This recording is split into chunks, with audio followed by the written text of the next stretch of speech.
দেবহাটা reporters ক্লাবের আয়োজনে সাংবাদিকতার মান উন্নয়নে আলোচনা ও picnic. Mohammad Abu Raihan, staff reporter. দেবহাটা রিপোর্টার্স ক্লাবের আয়োজনে সাংবাদিকতার মান উন্নয়নে আলোচনা ও পিকনিক অনুষ্ঠিত হয়েছে।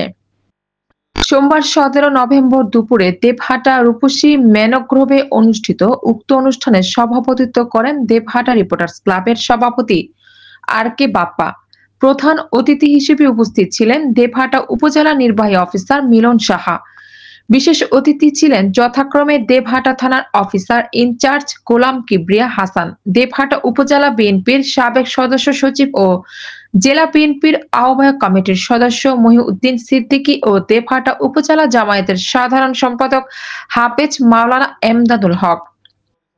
দেবহাটা রিপোর্টার্স ক্লাবের সাধারণ সম্পাদক মেহেদী হাসান কাজলের সঞ্চালনায় অনুষ্ঠানে অন্যান্যের মধ্যে উপস্থিত ছিলেন ও বক্তব্য রাখেন দেবহাটা উপজেলা শিক্ষা কর্মকর্তা ইদ্রিস আলী, উপজেলা সমাজসেবা কর্মকর্তা তরিকুল ইসলাম, উপজেলা একাডেমিক সুপারভাইজার মিজানুর রহমান, দেবহাটা উপজেলা বিএনপির সাবেক সাংগঠনিক সম্পাদক মোখলেসুর রহমান মুকুল, ফেয়ার মিশনের পরিচালক আব্দুল কাদের মহিউদ্দিন, সাতক্ষীরা প্রেস ক্লাবের সাবেক সহসভাপতি ফারুক মাহবুবুর রহমান, দেবহাটা সরকারি বিবিএমপি ইনস্টিটিউশন হাই স্কুলের সহকারী প্রধান শিক্ষক শফিকুল ইসলাম, নোয়াপাড়া ইউপির ভারপ্রাপ্ত চেয়ারম্যান মোনায়েম হোসেন, কুলিয়া ইউনিয়ন বিএনপির সাধারণ সম্পাদক দেলোয়ার হোসেন বাবলু, নোয়াপাড়া ইউনিয়ন বিএনপির সাধারণ সম্পাদক রাজীব হোসেন রাজু, উপজেলা জামায়াতের কর্মপরিষদ সদস্য জিয়াউর রহমান জিয়া, দেবহাটা প্রেস ক্লাবের সভাপতি মীর খায়রুল আলম, সাংগঠনিক সম্পাদক কবির হোসেন, রিপোর্টার্স ক্লাবের সাংগঠনিক সম্পাদক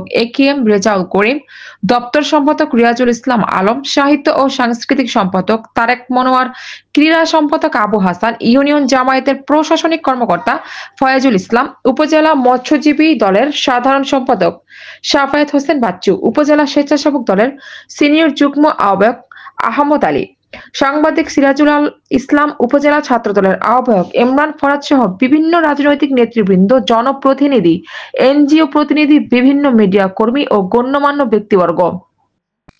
সভায় বক্তারা সাংবাদিকদেরকে রাষ্ট্রের উন্নয়নে অংশীদার হিসেবে উল্লেখ করে সত্য সংবাদ পরিবেশন করার আহ্বান জানান।